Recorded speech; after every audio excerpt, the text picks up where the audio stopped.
Show में। कराची 124 एकड़ अराजी की गैर कानूनी फरोख्त, नैब तहकीकात में अहम पेशरफ्त।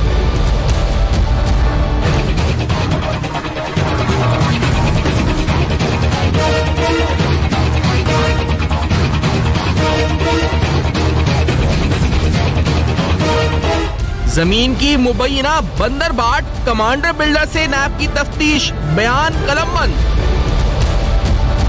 गैर कानूनी हाउसिंग सोसाइटीज का जाल, नैब का शिकंजा सख्त। अस्सलाम वालेकुम। बस पर्दा हकायक सनसनीखेज इंकशाफात प्रोग्राम बेनकाब में हूं आपके साथ सैफान खान। आज से कुछ रोज कबल यानी 31 जनवरी 2019 को नैब की तरफ से जमीनों के हवाले से कराची शहर में 124 एकड़ जमीन जो कि सेक्टर 33, सेक्टर 40, स्कीम 33 के अंदर लोकेटेड है, इस हवाले से एक बड़ी गिरफ्तारी हुई। यह गिरफ्तारी गनी बिल्डर के जो चेयरमैन है जावेद इकबाल नाम के शख्स की हुई। और जब यह गिरफ्तारी हुई तो नैब की तरफ से एक प्रेस रिलीज जारी हुई, जिस प्रेस रिलीज में नैब ने बताया कि जावेद इकबाल एक नहीं कई हाउसिंग सोसाइटीज, कई बिल्डर्स को यह जमीन जो कि 124 एकड़ सरकारी जमीन थी, और ये फोटो में आप जो देख रहे हैं वसीम उनके साथ गिरफ्तार हुआ, खुद जावेद इकबाल गिरफ्तार हुआ गनी बिल्डर से, और 124 एकड़ की जमीन आगे मुख्तलिफ बिल्डर्स को जो है इस वक्त बेच चुका है। इन जमीनों में, जिन जमीनों में जिसको आगे बेचा गया यानी 124 एकड़ की जमीन पहले तो गैर कानूनी तौर पर उसकी इनिशियल अलॉटमेंट जो हुई वो गलत थी, उसके बाद इस जमीन को आगे जो फरोख्त किया गया, वहां नैब की प्रेस रिलीज में जिक्र है 3 या 4 हाउसिंग सोसाइटीज का। एक रूफी बिल्डर्स की रूफी पर्ल सिटी का जिक्र नैब की 31 जनवरी 2019 की प्रेस रिलीज में आपको नजर आएगा। उसके साथ एक फातिमा गोल्ड रेजिडेंसी नामी प्रोजेक्ट का जिक्र कि यह इलीगल हाउसिंग सोसाइटी आगे इसके ऊपर बन गई, और एक और प्रोजेक्ट अल रहीम विलास का जिक्र जो है इस प्रेस रिलीज के अंदर आपको नजर आएगा। 3 या 4 सोसाइटीज ऐसी जिसका नैब ने उस वक्त प्रेस रिलीज में इसका जिक्र किया था। लेकिन हुआ कुछ यूं कि यह जमीन जो 124 एकड़ की है, इस जमीन को आगे फरोख्त किया गया जावेद इकबाल, मुलजिम जावेद इकबाल की तरफ से, जो नैब के जेर हिरासत। यह जमीन आगे और बिल्डर्स को फरोख्त हुई, उन बिल्डर्स ने इसको मजीद अपार्टमेंट्स या प्लॉट्स की सूरत में मजीद आगे फरोख्त कर दिया। मिसाल के तौर पर आपके सामने एक केस रखता है कमांडर बिल्डर का, इस तरह और भी बहुत केसेस हैं, क्योंकि इनकी आपको जो कॉल अप नोटिसेस हैं नैब के वो दिखाते हुए आपके सामने रखते हैं। इन पर भी नैब ने इनको तलब किया गया under section 19 of NAB ordinance 1999। जिस नैब कॉल अप नोटिस में नैब ने कहा जी के investment proceedings have revealed that you have purchased land situated at sector 40 scheme 33 Karachi which is part of land under subject investigation। यानी ये वही 124 एकड़ जमीन है जिसके नैब तफ्तीश कर रही है और आपने वो जमीन खरीदी है। In view thereof you are hereby called to appear. और ये नैब ने बताया कि NAB has taken the cognizance of offence already committed by officers officials of land utilisation department and others under the provision of NAB ordinance 1999। ये है 2008 का notice, 2018 का notice, लेकिन इसमें अहम तरीन बात यह है कि एक नहीं कई बिल्डर्स ऐसे जो 124 एकड़ की जमीन में, जिस जमीन की मालियत उस पर जो रूफी पर्ल सिटी वाले हवाले से जो प्रेस रिलीज नैब की आई थी, तो नैब ने अपनी प्रेस रिलीज में the said land has value of rupees 3 billion लिखी थी, 3 अरब रुपए बताई थी। अब सवाल यहां पर यह है कि हम आपको जिस तरह से हमारी कोशिश होती है कि जब हम गैर कानूनी हाउसिंग सोसाइटीज या स्पेसिफिकली ऐसी हाउसिंग सोसाइटीज हैं लोगों को पता नहीं है कि इस हाउसिंग सोसाइटी का या इस अपार्टमेंट का बैकग्राउंड क्या है, वो बैकग्राउंड चेक किए बगैर वो फ्लैट खरीद लेते हैं, वो अपार्टमेंट खरीद लेते हैं, वो प्लॉट खरीद लेते हैं, आगे वो केस नैब का बन जाता है। जैसे मिसाल के तौर पर कमांडर बिल्डर, जहां आप सेक्शन 22 लगा हुआ है और ये जमीन जो उन्होंने खरीदी है, ये फ्लैट जिन्होंने खरीदा, उन पे सब लीज भी ट्रांसफर नहीं हो सकती है। तो हमने मौकिफ उन बिल्डर्स का भी जाना, जैसे कमांडर बिल्डर के मोहम्मद जाकिर कमांडर जो हैं, उनका कमांडर रिटायर्ड जाकिर साहब, और आपको मजीद हाउसिंग सोसाइटीज के बारे में भी बताएंगे। लेकिन कानून क्या कहता है, नैब की तफ्तीश क्या कर रही है, कराची के इस नैब क्या कर रही है, कहां तक ये केस पहुंचा, ये आपको उसके बाद बताएंगे। लेकिन पहले इस जमीन की तारीख, इस जमीन की इनिशियल ट्रांजेक्शन और कुछ हवाले से जो कमांडर बिल्डर से हमारी गुफ्तगू हुई, उस गुफ्तगू का कुछ हिस्सा आपको सुनाते हैं, जो उन्होंने कहा, उनके जो सीईओ या उनके जो एग्जीक्यूटिव हैं उनकी तरफ से जो गुफ्तगू हुई वो जरा सुने उन्होंने क्या कहा। Let's hear this. ये कुछ गुलिस्तान जौहर की 124 एकड़ लैंड है जो शुरू में जब कन्वर्ट हुई थी गवर्नमेंट लैंड, तो उस वक्त जो है वो जिन्होंने भी वो खरीदी थी, को बशीरी बीबी नाम की को खातून थी जिनके सियासी लिंक्स थे, तो उन्होंने गवर्नमेंट को कोई जो चालान पे किया था वो अमाउंट पूरी नहीं पे की थी ना, तो वो कुछ अमाउंट कम पे की थी। उसके बाद वो जमीनें आगे बिकती गई, बिल्डर्स ने ले ली, अपने प्रोजेक्ट खड़े कर दिए, जिसमें हमारा भी एक प्रोजेक्ट कमांडर हाइट्स तैयार हो गया ना, और हमने लोगों को चाबी भी दे दी है। ये जना एवेन्यू पे है और ये 30 एकड़ लैंड जिसके ऊपर को 20 प्रोजेक्ट्स हैं, ये लैंड भी उसी इंक्वायरी में आ गई। जब तहकीक शुरू हुई नैब ने, जिस खातून को ये जमीन अलॉट हुई उस खातून का नाम है बशीरी खातून, जिसका जिक्र नैब के कॉल अप नोटिस में भी है, जो ये खुद बताते हैं जाकिर साहब कि ये जमीन 30 एकड़ है, इसके ऊपर 20 से ज्यादा प्रोजेक्ट्स हैं। यानी आप अंदाजा लगाएं कि 20 से ज्यादा बिल्डर्स प्रोजेक्ट बनाकर आगे प्रोजेक्ट बेच चुके हैं, जबकि जमीन जो है इनिशियल अलॉटमेंट उसकी, उसमें सवालात है, मुतनाज़ा है, गैर कानूनी है, या वो जो चालान की फीस थी वो पे नहीं की गई। बड़े अहम सवालात हैं, क्योंकि इस प्रेस रिलीज में जिसका जिक्र जो प्रेस रिलीज का है उसके अंदर मैंने आपको बताया कि रूफी पर्ल सिटी का जिक्र था, उसके अंदर रहीम विलास का जिक्र है, उसके अंदर फातिमा गोल्ड रेजिडेंसी का जिक्र है। लेकिन जिस तरह ये बताते हैं कि 20 ऐसे प्रोजेक्ट्स जो 30 एकड़ जमीन के ऊपर मुहित है, और ये 124 एकड़ जमीन है जिसमें जावेद इकबाल, जिसकी आप इस वक्त फोटो देख रहे हैं, इसको अरेस्ट किया गया था, इसके साथ वसीम, और इसके बारे में यह कहा गया था कि अपने कंपनीज के एम्प्लॉइज के नाम पर, जो उसका आपको हम बता भी देते हैं क्योंकि उसमें कहा गया कि डिस्ट्रिक्ट ईस्ट और मलीर में ये काम करता है, और जो इसका काम करने का तरीका वो ये है जी कि ये लोगों को चीट भी किया गया आगे। उसके बाद he executes his offences through modus operandi of getting such illegal lands kept with the titles of his companies employees like Waseem and later disposes of such properties. यानी अपने कंपनी एम्प्लॉइज के नाम पर जमीन खरीदी जाती है और उसमें यकीनी तौर पर लैंड यूटिलाइजेशन डिपार्टमेंट भी मुलव्वस होता है।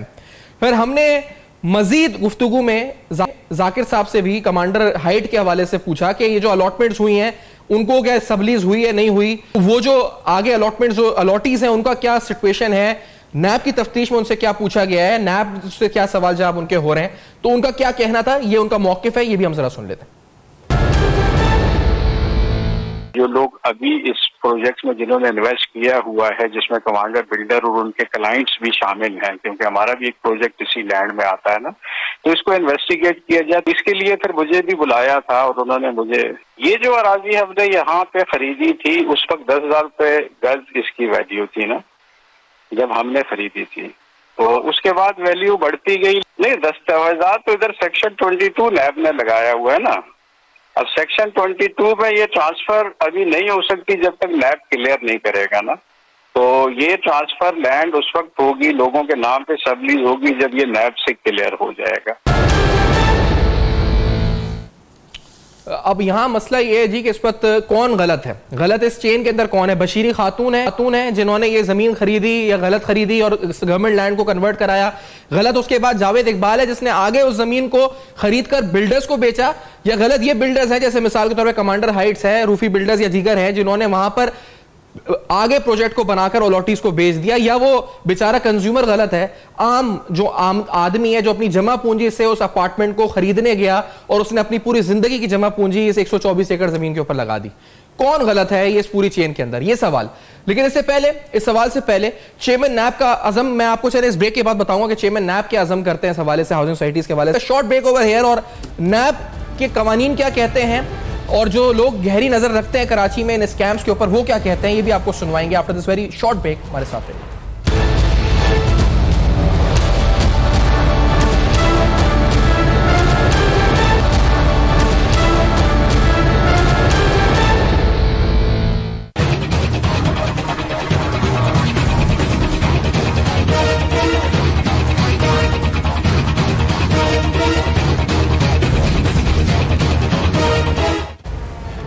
Welcome back. आप देख रहे हैं बेनकाब, और बेनकाब में 124 एकड़ जमीन की दास्तान आपको सुना रहे हैं, जो तकरीबन 7 डे डिस्ट्रिक्ट ईस्ट और डिस्ट्रिक्ट मलीर के, जहां पर इलीगल हाउसिंग प्रोजेक्ट्स, अपार्टमेंट्स जो है इस वक्त आगे बन चुके हैं। जो नैब खुद प्रेस रिलीज के अल्फाज हैं, वो कहते हैं कि there are several illegal housing projects have been launched including one Fatima Gold Residency, यानी इस 124 एकड़ पे several illegal housing projects launch हो चुके हैं। आपको पूरे हमने दास्तान सुनाई है कि किस तरह एक खातून, बशीरी खातून को यह जमीन इलीगली अलॉट होती है, वो जमीन आगे एक बिल्डर, गनी बिल्डर के पास आती है, वो गनी बिल्डर जावेद इकबाल जो अब नैब के ज़ेरे हिरासत है, वो आगे और बिल्डर्स को फरोख्त करता है, जैसे मिसाल अगर कमांडर बिल्डर है वो आगे बिल्डर और लोगों को बेच देता है जमीन, और अब नैब तफ्तीश करके सबको बुला रही है। तो ये इस चेन ऑफ कमांड में कौन कहां क्या कल्प्रेट है, क्या मामला है, ये भी हम बेनकाब करते हैं। ब्रिगेडियर रिटायर्ड हारिस नवाज साहब, डायरेक्टर नैब कराची साबिक, हमारे साथ मौजूद हैं। हमारे साथ मीर मोहम्मद साहब लाहौर में मौजूद हैं, सीनियर तर्ज़ निगार हैं, माशी उमूर और करप्शन स्कैम्स पर गहरी नजर रखते हैं। दोनों हजरात का बहुत शुक्रिया, आपने ज्वाइन किया। हारिस नवाज साहब, गलत इस पूरी चेन में बशीरी खातून कौन है, मुझे तो ये समझ में नहीं आता। ये कहीं फेक अकाउंट्स केस की तरह ही कोई खातून बेचारी जिनके एनआईसी पे हो गया मेरे ख्याल से काम, यही मामला है। मेरी असेसमेंट तो यही है कि ये बशीरी इज अ फ्रंट नेम है एक लेडी का। पीछे कौन है, मेरे ख्याल में ये नैब को चाहिए मालूम करना कि किसने इसकी जगह पर चालान भरे, कैसे ये जो एक एलयू की एक कमेटी होती है जो लीज देती है, उन्होंने कैसे अप्रूव किया, किसके नाम पे दिया, पैसा कहाँ से आया, किसके शनाख्ती कार्ड से पैसा जमा हो, उससे पता चल सकता है। और उसके बाद ये आगे फिर कैसे सेल आउट ज़मीन, जैसे जब इकबाल आ गया और कितने आ गए, ये जो आपको यहाँ पर किसने रेवेन्यू ने क्यों नहीं चेक किया। जब सोसाइटीज़ अनाउंस होती हैं तो उस वक़्त यहाँ पर एक सेक्रेटरी सोसाइटीज़ होते हैं जो कि सिंध गवर्नमेंट के अंडर होते हैं। He supposed to check all housing societies and builders को कि ये सोसाइटीज़ अप्रूव किसने की जी। उसके बाद इसके डॉक्यूमेंट सारे चेक किए जाते हैं। फिर उसके बाद जाके सिंध बिल्डिंग कंट्रोल एक नया जो होता है एक कंस्ट्रक्शन का बिल्डर्स के लिए अलाउ करते हैं, फिर चलता है। तो ये सारी की सारी चेन कहीं ना कहीं मिली होती है, बिल्डर्स को पता होता है।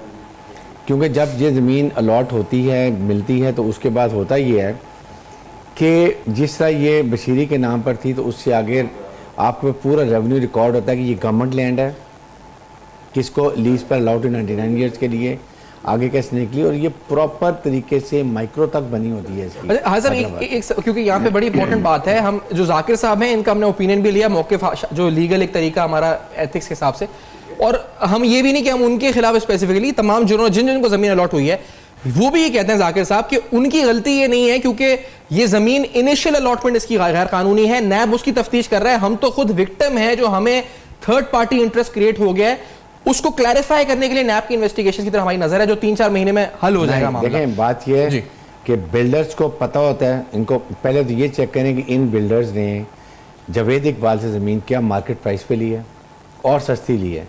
अगर सस्ती ली है तो दे मेलाफाइड, और अगर ये प्रॉपर मार्केट प्राइस पे लिए इवन देन इनको चाहिए था कि पुराना रिकॉर्ड देके, it's not one transfer, you have to see original कहाँ से ये फाइल निकली है, वो लैंड कहाँ से निकली है, वो किसने अलॉट की थी, और उसके बाद 1, 2, 3, 4 सारे रिकॉर्ड होने चाहिए रेवेन्यू के अंदर, और रेवेन्यू से वेरीफाई करानी चाहिए।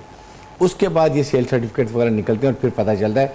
इसलिए ये बिल्डर्स तो they all know it very well कि क्या सिस्टम है, और जावेद इकबाल को सब जानते होंगे। ये यानी आपकी जो अंडरस्टैंडिंग है उसके मुताबिक मेन कल्प्रिट ये बशीरी खातून या जावेद इकबाल नहीं, बल्कि आप ये कह रहे हैं कि पूरी चेन जिन्होंने ये आगे खरीदा वो भी है इस वक्त इसमें, वो भी हैं, और उसके साथ रेवेन्यू वाले जिन्होंने ये किया वो तो है ही, वो किया। उसके बाद बिल्डर्स को भी चेक करें, क्योंकि जब आप लोगों का पैसा ले रहे हैं और ये एक चिटिंग लाज यही नैब करते हैं कि सब जो इसमें अफेक्टेड होंगे उन बेचारों की प्रॉब्लम्स होंगी, तो आप बिल्डर्स का काम है कि पहले इंश्योर करें कि आप जो सोसाइटी अनाउंस करें, ये बिल्डर प्रोजेक्ट अनाउंस कर रहे हैं, इट इज़ 200% लीगल, इसमें कोई हिच नहीं है। इसकी पुराना बैकग्राउंड जो ट्रेस आउट करेंगे, इसमें कहाँ से लैंड कैसे अलॉट हुई है और आप कैसे हुई है, क्या सारा सिस्टम पता होना चाहिए। सबको पता है, एवरीबडी नोज इट, लेकिन अपने प्रोजेक्ट में, अर्निंग में, प्रॉफिट में, और ख़ासतौर पर अगर सस्ती ज़मीन मिल रही है तो ये सारा किया जाता है। तो इसमें आई डेफिनेट डोंट नो, ये कमांडर हाइट्स का आई हैव नो आइडिया, मैं किसी को पर्टिकुलर नहीं कह रहा, in general I am talking, क्योंकि वो कहते हैं 30 एकड़ पे 20 बिल्डर्स हैं जिन्होंने करा। अब आप बताएं, अब आप देखें ना, 20 बिल्डर्स आगे बेच रहे जमीन, चाबियां दे दी लोगों को, लेकिन अब सेक्शन 20 लगा हुआ है, 22 लगा हुआ है, तो आगे सब लीज भी नहीं हो सकती। 20 बिल्डर ने, अगर ये 30 बिल्डर ने 40 एकड़ जमीन को बेच दिया तो देखिए कितने लोग अफेक्टेड होंगे, उनके ट्रांसफर नहीं होंगे। सो नैब आई थिंक यहाँ पर फिर सिंध में बड़ी मुश्किल से जावेद इकबाल को पकड़ा। Let me tell you, I give lot of credit to Sindh NAB के, उन्होंने किस बड़ी मुश्किल से जावेद इकबाल को पकड़ा, बहुत किसी और केस में पकड़ा, बाद में इतने जमानतें ली हुई थी, किसी एक केस में जमानत नहीं थी, उसमें ये नैब, तो give credit to Sindh NAB के, उन्होंने ये बहुत अच्छा काम किया। और उसके बाद अब इंक्वायरी हो रही है, और ये कैसे लोग इसके पीछे कौन है, ये we must find. I am sure कि नैब को पता चल गया होगा, they must have already done. Javed Iqbal land utilisation department या रेवेन्यू के साथ मिलकर खुद तो नहीं कर सकता, कोई ना कोई सियासी सरपरस्ती हासिल होगी यकीनी तौर पे, ऐसे कैसे सब जी, यही मैं बात कर रहा हूँ। तो ये चेक करने की जरूरत है कि ये बशीरी तो बेचारी कोई एक ये लेबर होगी या गरीब औरत होगी, उसके नाम पर ट्रांसफर होगी, उसको किसने सारा फ्रंट पे लेकर मीर साहब, आप फाइनेंशियल स्कैम समझते हैं बेहतर तरीके से, क्योंकि हम इसी तरह होता है फेक अकाउंट्स केस में एक नाम होता है, उस नाम के पीछे पता चलता है अकाउंट होता है, ये होता है। यहाँ पर एक खातून है बशीरी खातून, जिसके बारे में जो बिल्डर है वो कहते हैं कि इनकी कुछ सियासी असर व सूख्त है, इन्होंने जमीन इलीगली अलॉट कराई 124 एकड़। फिर आपने पूरा सुना कि वो जमीन आगे गई, फिर उससे आगे गई और फिर अब वो आम आदमी तक पहुंच गई। अब आम आदमी का क्या कसूर है इसके अंदर और गलत कौन है इस पूरी चेन के अंदर? मीनू मलिक खान साहब, सभी गलत है, सभी गलत है। सब में पहले तो बशीरी खातून का सोर्स ऑफ इनकम मालूम करना चाहिए था रेवेन्यू डिपार्टमेंट को, जिन्होंने इनको बेचा है। यहाँ तो बस बेनामी नामों के ऊपर किसी का भी शनाख्ती कार्ड लेकर आप अकाउंट भी खोल लेते हैं, ज़मीन भी ले लेते हैं। यहाँ सोर्स ऑफ इनकम ही नहीं चेक किया जाता ना। सब में बड़े कल्प्रिट्स इसमें तो मुझे गवर्नमेंट को मैं करार दूंगा, जिसने ये ऑथराइजेशंस दी हैं। उसके बाद मैं बिल्डर्स को कहूंगा, क्योंकि अगर ये रेवेन्यू डिपार्टमेंट नहीं करती तो बिल्डर्स तो नहीं करवा सकते थे। तो इसमें तो देखिए ना, जो विक्टिम जो है, these are all vertical projects, मतलब एक एक एकड़ के ऊपर मेरे ख्याल में 600 700 फ्लैट्स बने होंगे। तो ये तो एक क्लास एक्शन लॉसूट बनता है गवर्नमेंट के खिलाफ भी, और एक क्लास एक्शन लॉसूट बनता है इस सारे बिल्डर्स के खिलाफ भी। तो इसमें तो ये चेन है, जब तक हम हर चीज को डिजिटाइज नहीं कर देंगे। देखिए, हम इसी तरह प्रोग्राम करते रहेंगे, इसलिए कि ना लैंड रेवेन्यू डिपार्टमेंट डिजिटाइज्ड है, ना कोई सिंध का पूरा इकोनॉमी डॉक्यूमेंटेड है। जब तक हम इस दौर में 194 कंट्रीज हैं दुनिया में, हम शायद कोई 17 या 18 ममालिक बच गए होंगे जहां पर गवर्नमेंट के रिकॉर्ड्स डिजिटाइज नहीं है। जब आप हर चीज डिजिटाइज्ड होगी, कंप्यूटराइज्ड होगी, डॉक्यूमेंटेड होगी, तो ये चीजें हो ही नहीं सकती हैं, क्योंकि आप कंप्यूटर के अंदर पैरामीटर्स डाल देते हैं। वो मेरे या मिनिस्टर के ऊपर एनएसआर नहीं करता कि मैं चाहूं तो उसको अप्रूव करवा लूं। पूरी रूल्स एंड रेगुलेशंस, एसओपीज होते हैं। हम ऐसे प्रोग्राम करें, मगर ये डिमांड करें कि ये जल्द से जल्द हर चीज लैंड रिकॉर्ड्स और हर चीज डिजिटाइज हो जाए। जी देखिए मीर साहब, ये जो अब स्पेसिफिक मामला है, स्कैम है, इसमें जिन लोगों का अब सबलीज नहीं हो रहा या जो सेक्शन 22 लग गया जमीन के, उनका तो इन्वेस्टमेंट सेविंग्स जो भी थी उन्होंने तो खरीद लिया आके। और जो बिल्डर है, जैसे अभी हम आपको गुफ्तगू सुना, तो कहते हैं मैं तो खुद विक्टिम है। वो कहते हैं हम तो खुद विक्टिम है जावेद इकबाल के, उसने हमें जमीन गलत बेच दी। तो कोई है ही नहीं सैफान जी, सैफान उनसे बड़ा विक्टिम तो कोई है ही नहीं, क्योंकि वो तो एक फ्लैट खरीद रहे हैं, वो एक देख रहे हैं ये बिल्डर है, इसने सारी परमिशंस ली होंगी और वो मंथली पैसे या 3 महीने में या 6 महीने में जैसे किस्तें देके उन्होंने खरीदा है। तो नैब को तो सब में पहले ये चाहिए कि इन विक्टिम्स के साथ खड़े हों, इनकी अलॉटमेंट तो हो जाए, जो कल्प्रिट्स हैं उनको पकड़ा जाए। मगर देखिए, इनमें से कोई होंगे जो शायद बेचना चाहे अपना फ्लैट। अगर इन विक्टिम्स के लिए कुछ नहीं किया गया तो ये तो फिर कोर्ट्स के चक्कर में दहाइयों तक फंसे रहेंगे। इसी दौरान किसी की कोई बीमारी हो जाती है, बच्चों की शादी है, पढ़ाई है, पीपल सेल दिस फ्लैट्स कि भाई अगर बढ़ गई है, मैंने 1 करोड़ का लिया था, अब मैं 4 करोड़ का बेचता हूं, और कोई छोटा फ्लैट कहीं लेके इन 2 करोड़ से अपने बच्चों की शादी या पढ़ाई या बीमारी, तो ये तो जुल्म होगा। सही है, आप सही कह रहे हैं। आप कह रहे हैं रियल विक्टिम वही है असल में। लेकिन इंपॉर्टेंट सवाल है, 20 प्रोजेक्ट्स अगर हैं, 20 बिल्डर्स हैं जो 30 एकड़ पे बना लेते हैं, तो अब नैब को किस तरह आगे बढ़ना चाहिए और नैब किस तरह आगे बढ़ रहा है ये आपको बताएंगे भी, और बढ़ना किस तरह चाहिए उन विक्टिम्स के लिए जिन्होंने इन 20 प्रोजेक्ट्स के अंदर अपनी इन्वेस्टमेंट और सेविंग्स लगा दी है। इस अहम तरीन जमीन 124 एकड़ के हवाले से और इंकशाफात इस ब्रेक के बाद होंगे। हमारे साथ रहिए।